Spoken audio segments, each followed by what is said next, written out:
Welcome to the Teaching Mythology podcast. I'm your host, Leslie, from Education is Powerful. Come with me as we explore myths through a modern-day lens. Today I'm going to share with you a graduation speech that I gave a few years ago. There's something about high school graduations that are special. They're life events that happen that your entire family gets involved in, community, you have parties, barbecues.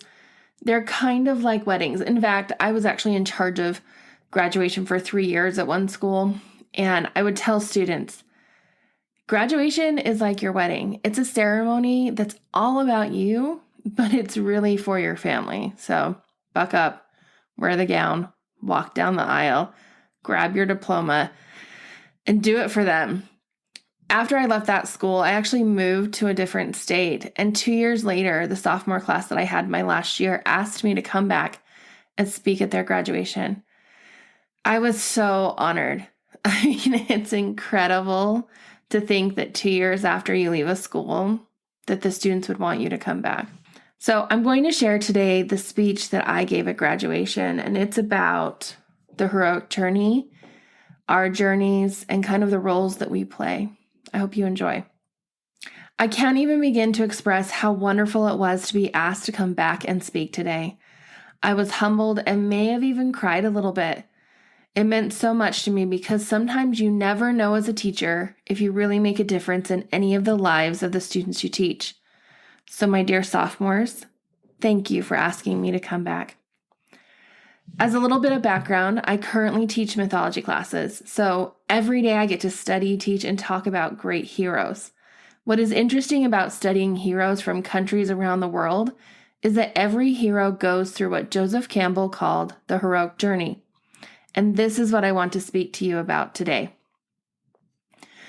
Now, I could give a really cheesy and cliche graduation speech full of quotes about being the hero of your own story, or a true hero is measured not by the size of his strength, but by the strength of his heart. Thank you, Disney. But I don't want to talk about that hero. I don't want to talk about the hero at all. I want to talk about everyone else on the journey. You see, there can only be one hero. Only one Hercules, one Frodo Baggins, one Harry Potter, or one Luke Skywalker. And I'm not that person. In fact, most of us aren't those people. We live quiet lives. We don't defeat forces of evil in the universe or complete tasks that free the Greek world from monsters. No, I'm just Leslie, a high school English teacher.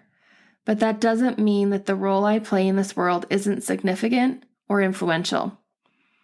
So instead of talking about the hero, I want to talk about the mentor, the ally, and the saviors in the heroic journey.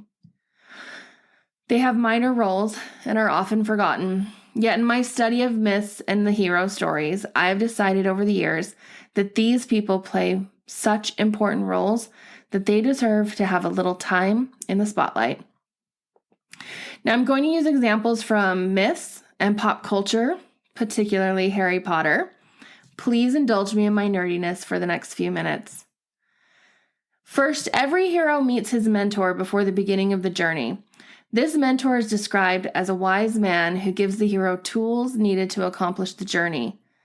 Can you imagine Frodo without Gandalf, Luke Skywalker without Obi-Wan Kenobi, or Harry Potter without Dumbledore?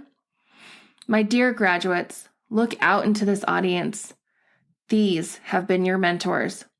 For the last 18 years, they have cared for you, taught you, worried about you, loved you, rejoiced with you, and are proud of you. But I'm not just talking about your parents, although they are the most important mentors in life you have. No, I'm also including your teachers, coaches, church leaders, the parents of your friends, and fellow classmates as mentors. They have helped you to get to this point. Look at how many people are here to support you. My question for you is, what kind of mentor have you been? How have you helped your teammates, friends, and underclassmen? And how are you going to help others in the future? Next, we have allies, but with that also comes enemies. The thing about allies and enemies is that you don't always know right away if someone's your ally or your enemy. Professor Snape is the perfect example. The role of the ally is to be there for our hero. This is a sidekick, and we all know that every good hero needs a sidekick. Can you imagine Gilgamesh without Enkidu, King Arthur without Lancelot, or Batman without Robin?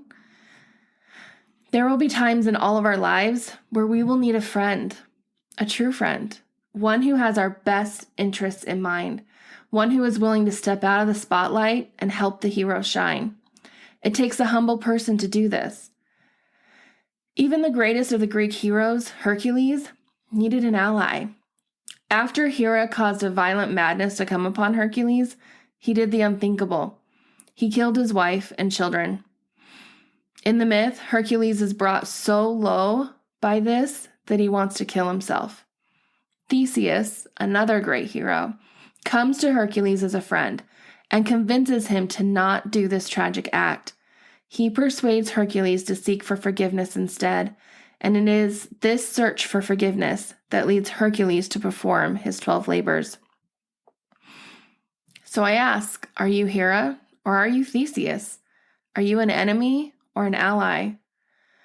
I hope that in your lives you are more often the ally than you are the enemy in the journeys of other people. As the hero goes on his adventure, he is going to experience what is called the road of trials. As the hero goes on his adventure, he is going to experience what is called the road of trials. At the end of these trials, there is a moment where we think that the hero is not going to make it. The hero is about to die, and then they are saved. Usually this is a person coming in to save our hero. This stage of the journey is called the rescue from without. I call this person the savior. They often risk their own lives to help the hero be successful. And as I have studied these stories, I have fallen in love with these rescuers. Even J.R.R. Tolkien considered Samwise Gamgee the true hero of the story of the Lord of the Rings, rather than Frodo. Without these people, our heroes would definitely fail in their quest. So I want to talk for a minute about Neville Longbottom. He is the one who ultimately saves Harry Potter from Voldemort, destroys the last Horcrux, and gives Harry the chance to finally defeat Voldemort. But Neville didn't start out as the leader of the rebellion against Voldemort at Hogwarts in the last book. No, Neville is more like us, and that is why I love him. He's the normal kid. There is nothing extraordinary about him. In fact, when we first meet Neville, he is clumsy, forgetful, awkward, teased mercilessly, and a bit of an outcast. But flash forward 7 years, and he is the only one who stands up against Voldemort. When Hogwarts has been destroyed, Harry Potter is thought to be dead, and it seems as though all hope is lost. He embodies all good characteristics: honor, fortitude, humility, self-sacrifice, and courage. So my dear graduates, my greatest wish for you in your future lives is that you can be the Neville Longbottom in someone else's story, that you can stand up for what is right and true, that you can rescue someone else, that you can be the savior in the life of someone who desperately needs it. So maybe I'm not a hero.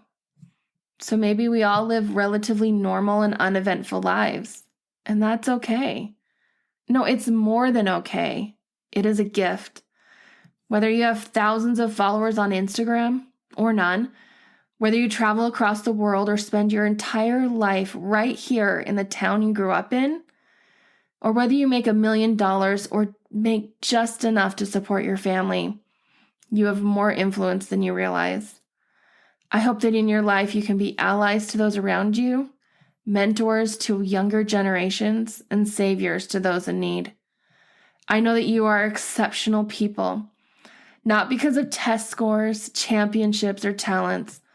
No, you are exceptional because in the short 2 years that I lived here, I saw your kindness, your love, and support of each other. My life was blessed by knowing you, and I want you to bless the lives of everyone around you. You are beginning a great journey today. Go forth and conquer. Thanks for joining me today on Teaching Mythology. Don't forget to rate, review, and subscribe, and I'll see you next time.